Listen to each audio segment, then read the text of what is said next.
It's not a secret that COP26 is a failure. It should be obvious that we cannot solve a crisis with the same methods that got us into it in the first place.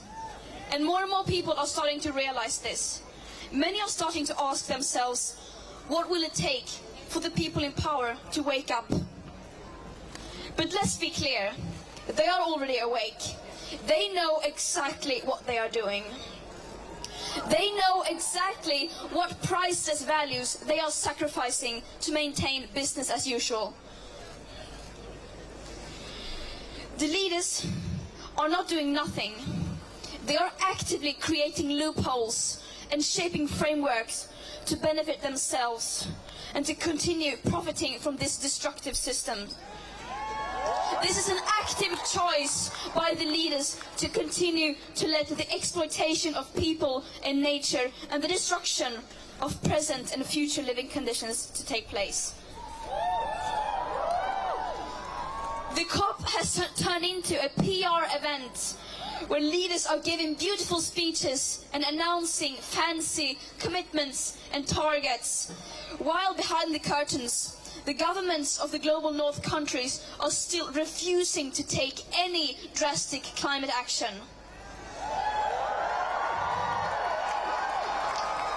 It seems like their main goal is to continue to fight for the status quo.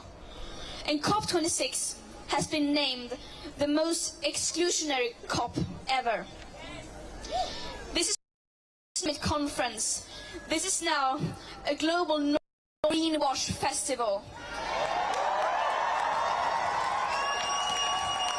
A 2-week-long celebration of business as usual and blah, blah, blah.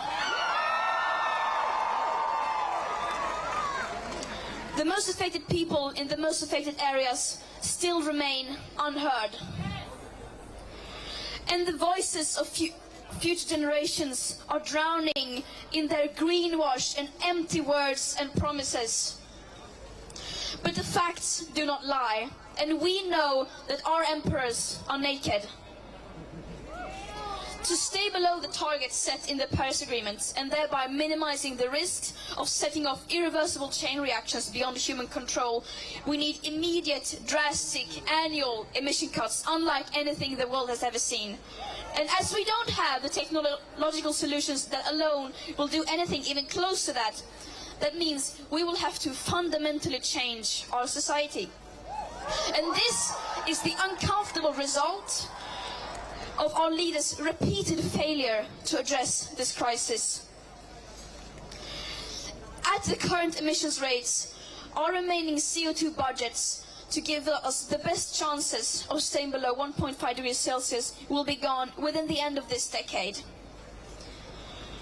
And the climate and ecological crisis, of course, doesn't exist in a vacuum. It is directly tied to other crises and injustices that date back to colonialism and beyond. Crises based on the idea that some people are worth more than others and therefore have the right to steal others, to exploit others, and to steal their land and resources. And it is very naive of us to think that we could solve this crisis without addressing the root cause of it. But this is not going to be spoken about inside the COP. It's just too uncomfortable. It's much easier for them to simply ignore the historical debt that the countries of the global north have towards the most affected people and areas.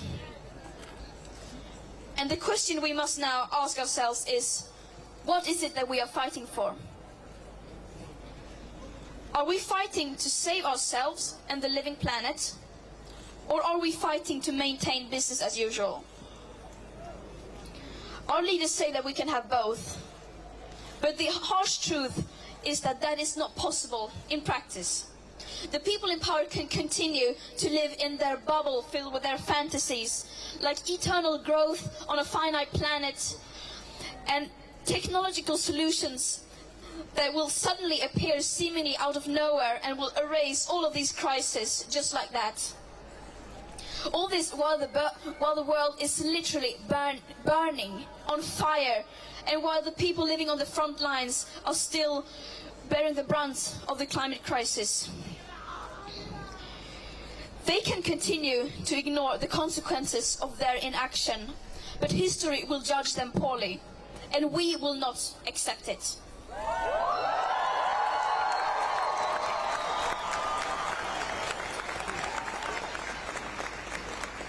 We don't need any more distant, non-binding pledges. We don't need any more empty promises. We don't need any more commitments that are full of loopholes and incomplete statistics and that ignore the historical emissions and climate justice. Yet, that is all that we are getting. And no, that is not radical to say. Just look at their track record. They have had 26 COPs. They have had decades of blah, blah, blah. And where has that led us?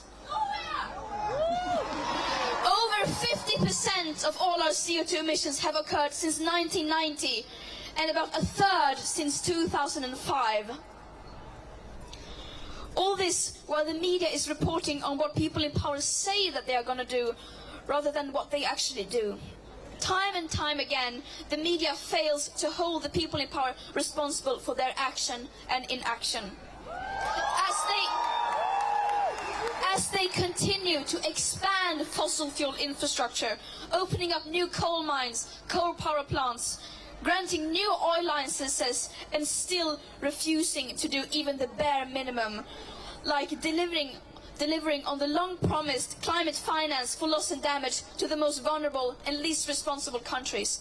This is shameful.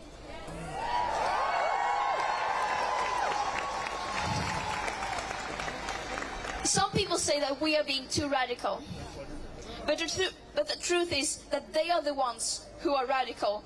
Fighting to save our life-supporting systems isn't radical at all. Believing that our civilization as we know it can survive a 2.7 degree or a 3 degree hotter world, on the other hand, is not only extremely radical, it's pure madness.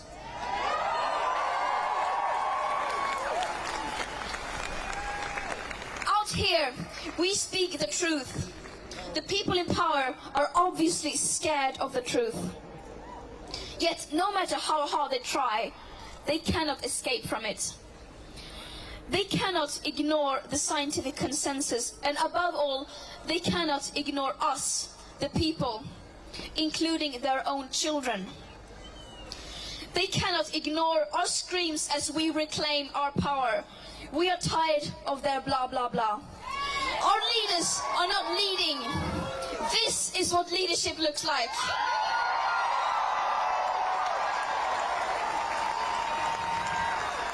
Thank you for showing up, and see you tomorrow again at the march.